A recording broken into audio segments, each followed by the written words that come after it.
Dito kami ngayon, nagugupitan kasi wala kaming dito sa barko, barber. Kasi po dito, wala po talagang magugupit kundi kung sino lang talaga yung marunong, siya yung magugupit sa amin.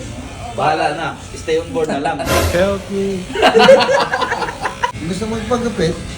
Pagupit lang. Alam na sa pilitan Ang barbero dito basta barbero lang.